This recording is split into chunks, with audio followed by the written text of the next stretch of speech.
ಇನ್ನು 37 ವರ್ಷಗಳ ಹಿಂದೆ ಅಸಹಜ ರೀತಿಯಲ್ಲಿ ಸಾವನ್ನಪ್ಪಿದ್ದ ಪದ್ಮಲತಾ ಅಂತ ಆಕೆಯ ಪ್ರಕರಣದ ಮರು ತನಿಖೆಗೆ ಕುಟುಂಬದವರು ಮತ್ತೆ ಆಗ್ರಹಿಸ್ತಾ ಇದ್ದಾರೆ.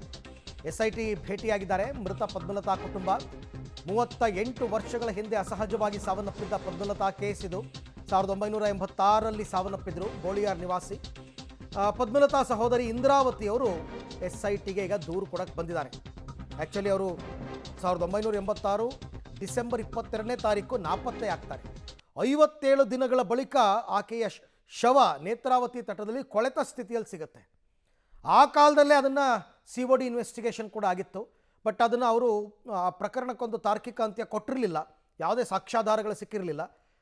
ಆಮೇಲೆ ದೇಹವನ್ನು ದಫನ್ ಮಾಡಿದರು. ಈಗ ಮತ್ತೆ ಅವರ ಸಹೋದರಿ ಬಂದು SIT ಬೇರೆ ರಚನೆ ಆಗಿರೋದ್ರಿಂದ ಇದರ ಜೊತೆಗೇ ಪದ್ಮಲತಾ ಅವರ ಇನ್ವೆಸ್ಟಿಗೇಷನ್ ಕೂಡ ಆಗಬೇಕು, ತಪ್ಪಿತಸ್ಥರಿಗೆ ಶಿಕ್ಷೆ ಆಗಬೇಕು ಅಂತ ಆಗ್ರಹಿಸ್ತಾ ಇದ್ದಾರೆ.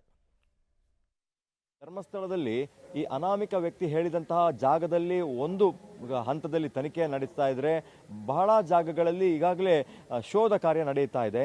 ಇದರ ಜೊತೆಗೆ ಈ ಗ್ರಾಮದಲ್ಲಿ ನಡೆದಂತಹ ಅಸಹಜ ಸಾವುಗಳು ಕೂಡ ಮತ್ತೆ ಚರ್ಚೆಗೆ ಗ್ರಾಸ ಆಗಿರುವಂಥದ್ದು. ಅದು ಪದ್ಮಲತಾ ಸಾವು 1986-87ನೇ ಸಂದರ್ಭದಲ್ಲಿ ಆದಂತಹ ಘಟನೆ ಇದು. ಪದ್ಮಲತಾ ಅವರ ಸಹೋದರಿ ನಮ್ಮ ಜೊತೆ ಇದ್ದಾರೆ. ಮೇಡಮ್, ನಿಮ್ಮ ಒತ್ತಾಯ ಏನು? ಈಗ ಬಹಳ ಹಳೆಯ ಕೇಸು, ಎಲ್ಲವೂ ಕೂಡ ತನಿಖೆ ಆಗಿತ್ತು. ಬಟ್ ನೀವು ಮತ್ತೆ ಪೊಲೀಸರ ಮುಂದೆ, SIT ಪೊಲೀಸರ ಮುಂದೆ ಬಂದಿದ್ದೀರಿ. ಏನು ನಿಮ್ಮ ಒತ್ತಾಯ? ಸರಿಯಾದ ರೀತಿಯಲ್ಲಿ ತನಿಖೆ ಮಾಡಿ ಕೊಲೆಗಾರರು ಯಾರಂತ ನಮಗೆ ಪತ್ತೆ ಹಚ್ಚಿ ಕೊಡಬೇಕು, ಅವರಿಗೆ ಸರಿಯಾದ ಶಿಕ್ಷೆ ಆಗಬೇಕು. ಈಗ ಸರಿಯಾದ ತನಿಖೆ ಆಗಲಿಲ್ಲ ಹಾಗಾದರೆ ಪೊಲೀಸರಿಂದ? ಸರಿಯಾದ ತನಿಖೆ ಆಗಿದ್ರೆ ಕೊಲೆಗಾರರು ಸಿಗ್ತಿದ್ರಲ್ಲ. ಸರಿಯಾದ ತನಿಖೆ ಆಗಲಿಲ್ಲ. ಯಾಕೆ ಆಗಲಿಲ್ಲ ಗೊತ್ತಿಲ್ಲ, ಆ ಬಗ್ಗೆ ಗೊತ್ತಿಲ್ಲ. ಆದರೆ ತನಿಖೆ ಸರಿಯಾದರೆ ಧರ್ಮಸ್ಥಳ ಬಸ್ ಸ್ಟ್ಯಾಂಡಲ್ಲಿ ಬಂದಿಳಿದ ಹುಡುಗಿ ಎಲ್ಲಿ ಹೋದ್ಲಂತ ಪತ್ತೆ ಹಚ್ಚಲಿಕ್ಕೆ ಸಾಧ್ಯ ಆಗದೇ ಅಲ್ಲ, ಮಾಡಲಿಲ್ಲ. ಎಷ್ಟು ದೂರ ಮನೆ ಬಸ್ ಸ್ಟ್ಯಾಂಡಿಂದ? ಬಸ್ ಸ್ಟ್ಯಾಂಡಿಂದ 2 ಮೈಲು, 2 ಕಿಲೋಮೀಟರ್ಗಿಂತ ಹೆಚ್ಚು. 3 ಕಿಲೋಮೀಟ್ರ್. ಏನು ಡೌಟ್ ನಿಮಗೆ? ಯಾರ ಮೇಲೆ ಡೌಟು? ಪ್ರಭಾವಿ ಕುಟುಂಬದ ಮೇಲೆ ಡೌಟ್. ಈಗ ಧರ್ಮಸ್ಥಳ ಪೊಲೀಸರು ತನಿಖೆ ಮಾಡಿದರು, ಆಮೇಲೆ CODಗೆ ಹೋಯ್ತದು. ಈ ತನಿಖೆಯ ಸಂದರ್ಭದಲ್ಲಿ ನಿಮ್ಮನ್ನು ಸರಿಯಾಗಿ ಎನ್ಕ್ವೈರಿ ಎಲ್ಲ ಮಾಡಲಿಲ್ವಾ? ಆ್ಯಕ್ಚುಲಿ ಆರೋಪ ಏನು ನಿಮಗೆ? ಪೊಲೀಸರ ಮೇಲೆ ಇರುವ ಆರೋಪ ಏನು? ಪೊಲೀಸರ ಮೇಲೆ ಆರೋಪ ಅಂತ ಹೇಳಿದರೆ, ನಮಗೆ ಸಂಶಯ ಇದೆ ಅಂತ ಹೇಳಿ ಯಾರೊಬ್ಬರನ್ನು ಅವರು ತನಿಖೆ ಮಾಡಲಿಲ್ಲ. ನಮ್ಮವರನ್ನೇ ತನಿಖೆ ಮಾಡ್ತಾಯಿದ್ರು. ನಮ್ಮ ತಂದೆ ಒಟ್ಟಿಗೆ ಒಡನಾಟದಲ್ಲಿದ್ದವ್ರನ್ನ ಮಾತ್ರ ತನಿಖೆ ಮಾಡಿದ್ದಾರೆ. ನಾವು ಆರೋಪಿಸಿದವ ಯಾರನ್ನು ತನಿಖೆ ಮಾಡಲಿಲ್ಲ ಅವರು. ಈಗ ತಂದೆಯವರ ಮೇಲೆ ಒಂದು ಆರೋಪ ಬಂದಿತ್ತು, ಯಾವುದೋ ಒಂದು ಕೌಟುಂಬಿಕ ವಿಚಾರಕ್ಕೆ ಹೊಡೆದ್ರು, ಹಾಗಾಗಿ ಅವರು ಡೆತ್ ಆಯಿತು. ಈ ಥರದೊಂದು ಆರೋಪಗಳು ಹೊರಗಿಂದ ಕೇಳಿ ಬರ್ತಿದೆ. ಈ ಆರೋಪಗಳಿಗೆ ನೀವೇನು ಹೇಳ್ತೀರಿ ಅಂತ? ಅಂಥದ್ದೊಂದು ನಡೆದೇ ಇಲ್ಲ. ಕೌಟುಂಬಿಕ ಕಲಹವೂ ನಡೆದಿಲ್ಲ, ಅಂಥದ್ದು ನಡೆದಿಲ್ಲ. ಮತ್ತೆ ಯಾಕೆ ಆರೋಪ ಮಾಡ್ತಾರೆ? ಅಲ್ಲ, ಶಿಕ್ಷೆ ಆಯ್ತು ಅದರಲ್ಲಿ? ಅವರಿಗೆ ಶಿಕ್ಷೆ ಆಯ್ತಾ? ಇಲ್ಲ. ಹೀಗೆ ತಂದೆಗೆ ಏನಾಯಿತು? ತಂದೆಗೆ ಏನೂ ಆಗಲಿಲ್ಲ, ಅಂಥದ್ದೊಂದು ನಡೆದೂ ಇಲ್ಲ. ಇದೊಂದು ಸುಮ್ಮನೆ ಆರೋಪ. ಅದು ಯಾರೋ ಹೀಗೆ ಏನಾದ್ರೆಲ್ಲ ಬೇಕಲ್ಲ, ಹಾಗೆ ಆರೋಪ ಮಾಡ್ತಾ ಇರ್ಬೋದು, ನನಗೆ ಗೊತ್ತಿಲ್ಲ ಆ ಬಗ್ಗೆ.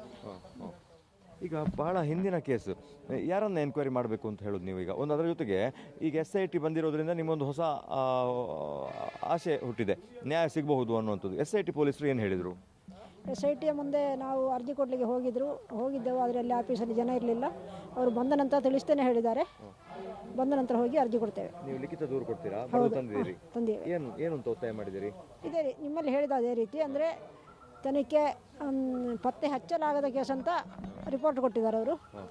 ಅದು ಪತ್ತೆ ಹಚ್ಚಲಾಗದ ಕೇಸಲ್ಲ, ಪತ್ತೆ ಹಚ್ಚಲೇಬೇಕು. ಅದೇ ನಮ್ಮ ಒತ್ತಾಯ, ಪತ್ತೆ ಹಚ್ಚಬೇಕು, ಆರೋಪಿಗಳನ್ನು ಕಂಡುಹಿಡಿಬೇಕು ಅಂತ. SIT ಕಚೇರಿಗೆ ಎಷ್ಟೊತ್ತಿಗೆ ನಿಮಗೆ ಬರಲಿಕ್ಕೆ ಹೇಳಿದ್ದಾರೆ? ಮತ್ತು ಯಾರೆಲ್ಲ ನೀವು ಭೇಟಿ ಹೋಗ್ತೀರಾ? ನೀವು ಒಬ್ಬರೇ ಹೋಗ್ತೀರಾ ಅಥವಾ ನಿಮ್ಮ ಫ್ಯಾಮಿಲಿ ಅಥವಾ ಹೋರಾಟಗಾರರು ನಿಮ್ಮ ಜೊತೆ ಇದ್ದಾರಾ? ನಮ್ಮ ಫ್ಯಾಮಿಲಿಯವರು ಇದ್ದಾರೆ, ಹೋರಾಟಗಾರರು ಇದ್ದಾರೆ. ಯಾರೆಲ್ಲ ಫ್ಯಾಮಿಲಿಯಲ್ಲಿ? ಯಾರೆಲ್ಲ ಫ್ಯಾಮಿಲಿಯಲ್ಲಿ ಮೈದುನ ಇದ್ದಾರೆ. ಈಗ ತಂಗಿಯ ಗಂಡ. ನೀವು ಅಕ್ಕ? ಹೌದು, ತಂಗಿಯ ಗಂಡ. ನಿಮ್ಮ ತಂಗಿಯ ಗಂಡ? ಹೌದು. ಹೋರಾಟಗಾರರಿದ್ದಾರೆ? ಹೋರಾಟಗಾರರು. ಯಾರ ನೇತೃತ್ವ ಹೋರಾಟ ಇದು? ಹೇಗೆ? ಅಲ್ಲ, ಯಾರಿರ್ತಾರೆ ಅಂತ ಒಟ್ಟು ಗಟ್ಟಿ ನಿಮ್ಗೊಂದು? CPM ಪಾರ್ಟಿಯ ಕಾರ್ಯಕರ್ತರು ಇರ್ತಾರೆ. ಆರಂಭದಿಂದಲೂ CPM ನಿಮಗೆ ಸಪೋರ್ಟ್ ಮಾಡಿದೆ. ಯಾಕೆ ಅದು? ನಮ್ಮ ತಂದೆ CPM ಪಾರ್ಟಿಯ ಕಾರ್ಯಕರ್ತರಾಗಿದ್ದರು. ಗೆದ್ದಿದ್ರು ಅವರು? ಪಾರ್ಟಿಯ ಕಾರ್ಯಕರ್ತರಾಗಿ ಅವರಿಗೆ ನಡೆದಾಡುವಷ್ಟು ಸಮಯ ಪಾರ್ಟಿ ಕಾರ್ಯಕರ್ತರಾಗಿ ಓಡಾಡ್ತಿದ್ರು. ಅವತ್ತಿನಿಂದ ಇವತ್ತು CPM ನಿಮ್ಮನ್ನು ಕೈ ಬಿಡಲಿಲ್ಲ? ಇಲ್ಲ. ಏನು ನಿರೀಕ್ಷೆ ಇದೆ ಸರ್ಕಾರದ ಮುಂದೆ, ಪೊಲೀಸರ ಮುಂದೆ? ಹೇಳಿ. ಒಂದು ನಿರೀಕ್ಷೆ ಅಂದರೆ ಸರಿಯಾದ ರೀತಿಯಲ್ಲಿ ತನಿಖೆ ಮಾಡಿದರೆ ಕೊಲೆಗಾರರನ್ನು ಪತ್ತೆ ಹಚ್ಚಬಹುದು ಅಂತ ಹೇಳುವ ನಿರೀಕ್ಷೆ ಇದೆ. ಧನ್ಯವಾದ. ಇದು ಪದ್ಮಲತಾ ಅಕ್ಕ ಅವರ ಮಾತು. ಪೊಲೀಸರ ಮೇಲೆ ಮತ್ತೆ ನಮಗೆ ನಿರೀಕ್ಷೆ ಇದೆ. ಅದರ ಜೊತೆಗೆ ನಮಗೆ CPM ಪಕ್ಷ ಬೆಂಬಲವಾಗಿ ನಿಂತಿದೆ, ಹಾಗಾಗಿ ಅವರು ನ್ಯಾಯ ಒದಗಿಸಿಕೊಡ್ತಾರೆ, ನಮ್ಮ ಕುಟುಂಬದ ಜೊತೆ ಅವರು ನಿಲ್ತಾರೆ ಅನ್ನುವಂತಹ ಮಾತುಗಳನ್ನು ಆಡಿದ್ದಾರೆ. ಕ್ಯಾಮರಾ ಪರ್ಸನ್ ಪುನೀತ್ ಜೊತೆ Deepak Jain, public TV, Mangaluru. Right. Padmalatha ಅವರ ಸಹೋದರಿ ಹೇಳೋ ಪ್ರಕಾರ ಸರಿಯಾದ ರೀತಿಯಲ್ಲಿ ಇನ್ವೆಸ್ಟಿಗೇಷನ್ ಆಗಲಿಲ್ಲ.